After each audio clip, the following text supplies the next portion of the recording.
था, आज के दिन ही हमारे ऊपर से उठ गया। मगर आज जो उन्होंने एक वृक्ष लगाया था, आज वो वट वृक्ष बनकर संगठन हमारे सामने खड़ा हुआ है और उसी की छाया में आज हम लोग, छत्र छाया में हम सब लोग बैठे हुए हैं। आज उन्हीं की, आज वो प्रत्यक्ष रूप से ज़रूर हमारे साथ नहीं है, मगर उनके जो मार्गदर्शन है, उनका जो आशीर्वाद है, वो हमेशा ही हमारे साथ साये के तरह हमारे साथ है और काम कर रहा है। उनका ये आशीर्वाद ही है कि आज जो उन्होंने काम चालू किए थे, चाहे वो 15 अगस्त 26 जनवरी जो हमारे राष्ट्रीय पर्व हैं उनके रैली का काम हो, चाहे इतना बड़े तादाद में गणित उत्सव मनाने का काम हो। आज हम लोगों ने देखा कि किस तरह से लोग रैलियां चालू करते हैं, किस तरह से गणेश उत्सव मनाने का काम करते हैं और वो धीरे धीरे वो चीज़ लुप्त हो जाती है। अगर आज उनका आशीर्वाद नहीं होता तो आज इतने वर्ष के बाद भी जिस तरीके से काम चल रहे हैं, आज वो उन्हीं का आशीर्वाद के है कि जो आज हम लोग उसको निरंतर हमारे प्रधानमंत्री उसको आगे बढ़ा रहे हैं। बाबूजी हमेशा ही एक सर्वहारा वर्ग के मसीहा थे। वो ये कभी नहीं मानते थे कि कोई अगड़ा वर्ग का है, कि धनवान है कि तो वो बहुत आगे का वर्ग का है, कि कोई पीछे का वर्ग का है। सर्वहारा वर्ग को लेकर चलते थे। इसलिए उन्होंने हमेशा ही उद्योगों के अंदर हर वर्ग को लगाया। किसी भी वर्ग का उनके साथ में आया तो उन्होंने उसको संस्थान में नौकरी दी। और आज भी आधे से ज़्यादा लोग, वो लोग अगर रिटायर हो गए तो उनके बच्चे हैं, आज भी उनके गुण गाते हैं। इसी तरीके से आज हमारे भैया व जितेंद्र सिंह जी रघुवंशी उन्हीं पद चिन्हों पर चल रहे हैं। आज चाहे वो ग्रीष्म के अंदर हो, चाहे केमिकल के अंदर हो, उसी जो सिलसिला था उसको चालू किए हुए। बाबूजी हमेशा ही एक सेतु का काम करते थे। वो बहुत दूरदृष्टि अपनाते थे।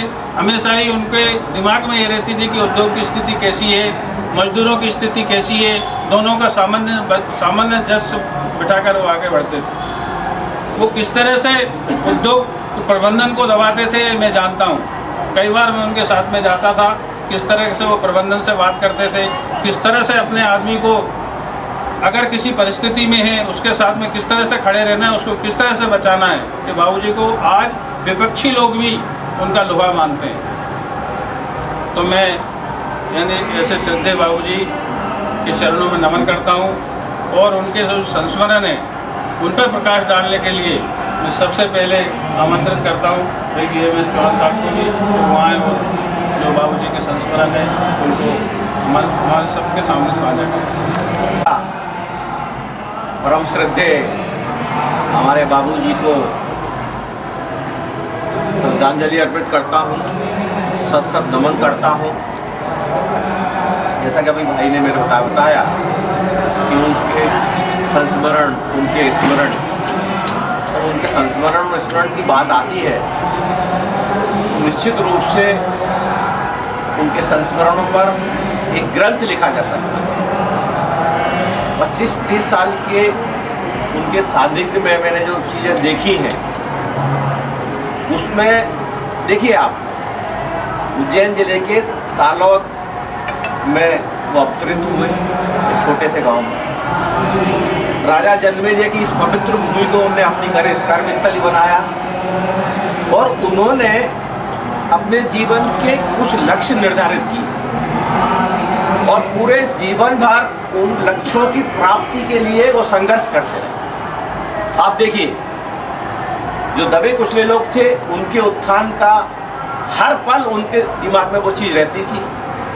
श्रमिकों को हितों और अधिकारों की रक्षा के बारे में हमेशा वो चिंतित रहते थे और एक चीज़ में और वो विशेष ध्यान रखते थे कि किसी भी तरह किसी बेरोजगार को रोजगार दिलाया जाए, चाहे वो लेंसेक्स में हो, चाहे वो केमिकल में हो, चाहे वो ग्रेसिम में हो, किसी भी तरीके से उनको उसको रोजगार दिलाया। और उन्होंने अपने, और ये संघर्षशीलता, आप ये मत समझिए, संघर्षशीलता आज के जो हमारे जी संजय बेड़ी राष्ट्रीय अध्यक्ष हैं उन्होंने उनकी नेतृत्व क्षमता को पहचाना और 97 और 98 में उनमें उस टाइम पे केमिकल फेडरेशन एक बहुत बड़ी चीज हुआ करती थी।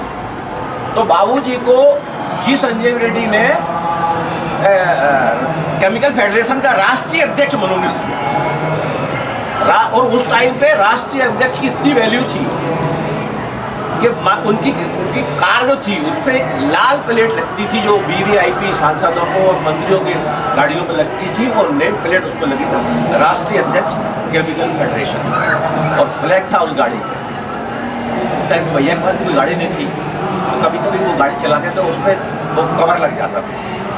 उनका ड्राइवर था तो बोलने भैया आप कवर लगा दी और फ्लैग पे भी कवर कर। और मैं आज ये कह रहा हूँ कि 25 वर्ष हुए होने को आए उनको गए हुए। इन 25 वर्षों में उनके जो फॉलोअर्स थे, उनके जो अनुयायी हो, चाहे वो नागदा में हो, चाहे वो रतलाम में हो, चाहे वो महिदपुर में हो, चाहे वो उज्जैन में हो, चाहे वो नए गांव में हो, चाहे वो इंदौर में हो, चाहे भोपाल में हो, हजारों सैकड़ों शहर हैं जिनके अंदर उनके अनुयायियों की आज भी कमी नहीं।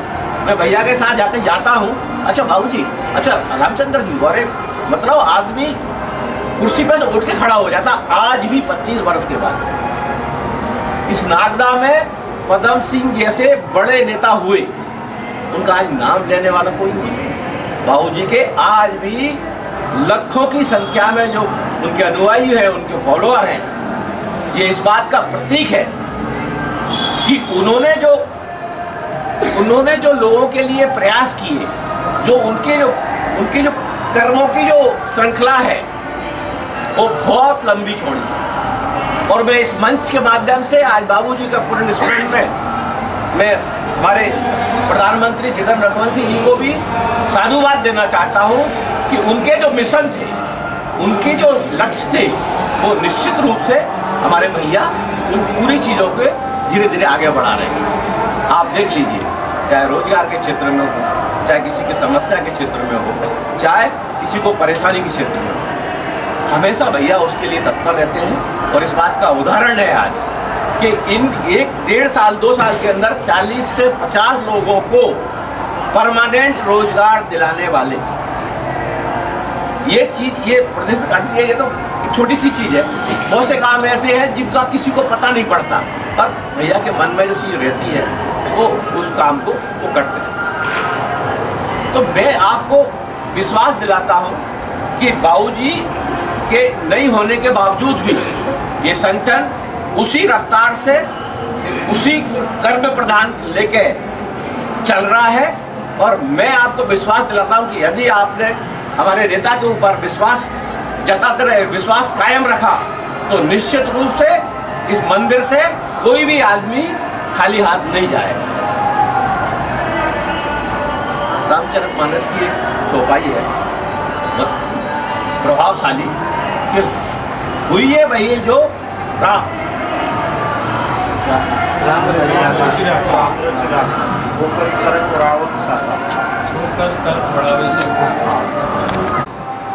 जो रच के गए हैं बाबूजी, वो निश्चित रूप से पूरा होगा।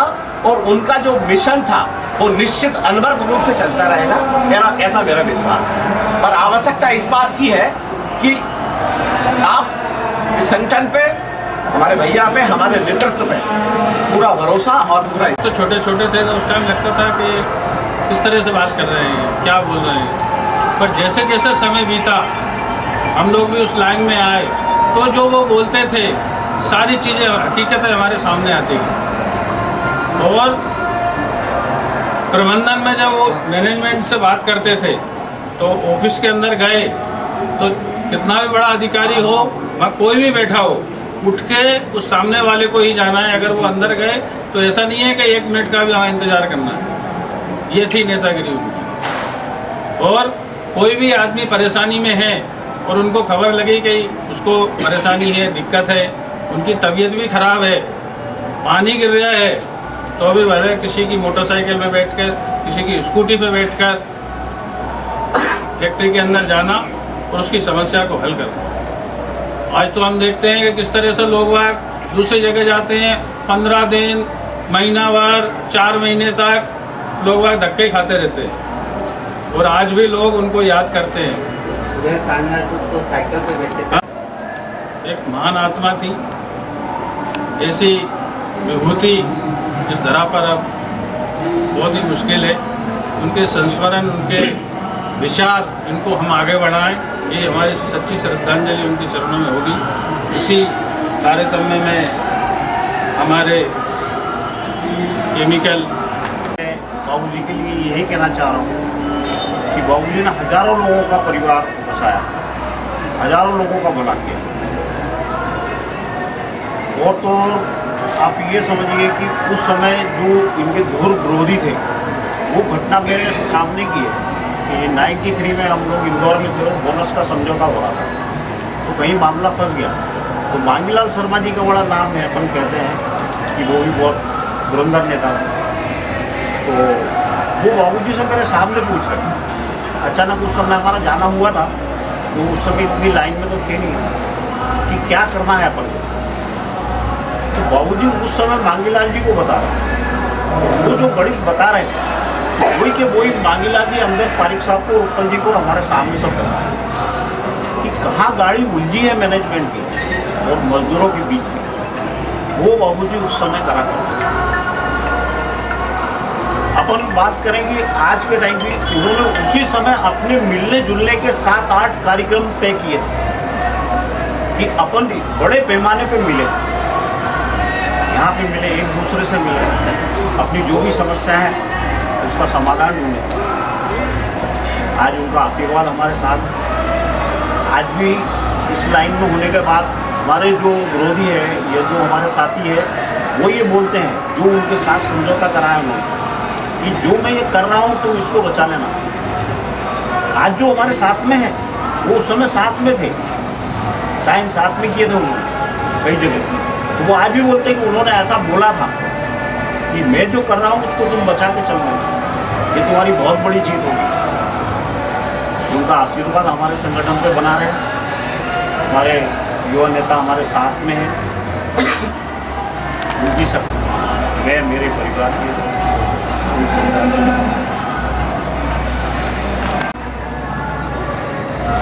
कई साल और कई दिन बीत गए, लेकिन जब भी बाबूजी की चर्चा होती है तो मन में अंदर से प्रफुल्लित हो जाता है और ऐसा लगता है कि जो आज बातें जो निकल रही है कि आज दिल से निकलती बड़ा गर्व होता है। अभी मेरे साथियों ने सब बाबूजी की जीवनी बताई है, हमने भी उनके साथ काम किया है और हमारी छाती भी चौड़ी हो जाती थी। आज भी हम इंटक के कार्यकर्ता हैं तो हम शान से, उनकी बदौलत, उनके आशीर्वाद से हम शान से मिल में अपनी नौकरी कर रहे हैं और इंटक में काबिज है कि उनके आशीर्वाद से बाबूजी की ऐसी महान विभूति के मैं चरणों में उनके श्रद्धांजलि अर्पित करता हूँ पुण्यतिथि के अवसर पर। मैं इतना ही कहना चाहता हूँ आज के अवसर पर पुनः निवेदन है बाबूजी के लिए सच्ची श्रद्धांजलि वही है कि आप सब लोग संगठन में विश्वास रखें, संगठन को मजबूत करें और भैया के हाथों को मजबूत करें। इसलिए हमारे जो आगे का सिलसिला है उसी तरीके से बरकरार रहे।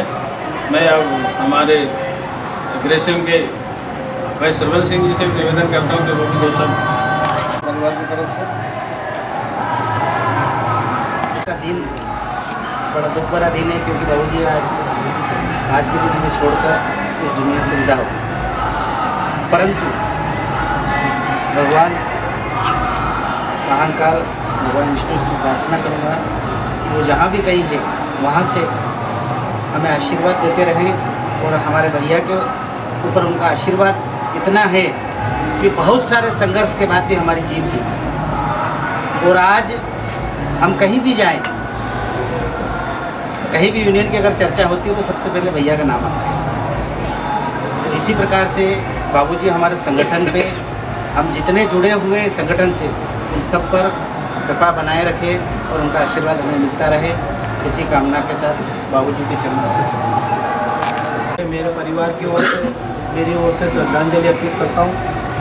मेरे परिवार पे और मेरे पर बाबूजी का आशीर्वाद हमेशा बना रहे कि हम इस संगठन को आगे बढ़ाएं और बाबूजी के जो विचार थे उनको आगे बढ़ाएं और जो बताए हुए उनके रास्ते हैं, जो मार्गदर्शन है, उस पर हम चलें। मैं सभी साथियों से निवेदन करता हूं कि सभी साथी पहले तो 1 मिनट 2 मिनट का मौन धारण करेंगे।